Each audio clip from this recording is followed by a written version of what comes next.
I came home from a 2-week vacation to find my garage door pried open and a car missing, but it wasn't my car. And the story of how it got there will make you question everything you thought you knew about neighborly conduct. It all started when I was packing for my trip. I live in a quiet, upscale neighborhood governed by a notoriously strict HOA, and Karen was its self-appointed queen. She drove a pristine, white luxury sedan, and seemed to believe the entire neighborhood was her personal fiefdom. That morning, as I was loading my last suitcase into the rideshare, I noticed Karen's car was parked directly in front of my garage, blocking me in. I politely asked her to move it, explaining I was leaving for the airport. She just scoffed and said, "The street is for everyone, dear. You can wait."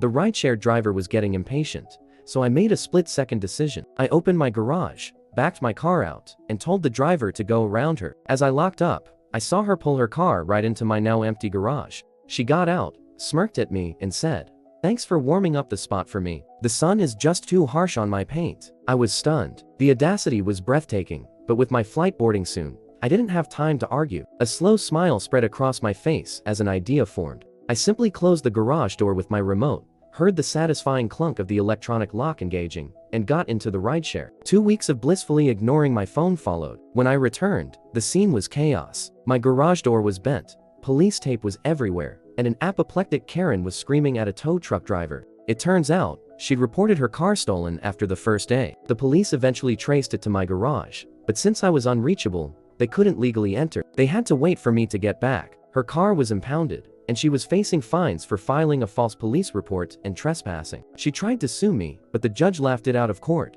My camera footage showed her entering my property without permission. The HOA tried to fine me for the damaged garage door, but I countersued for damages and won.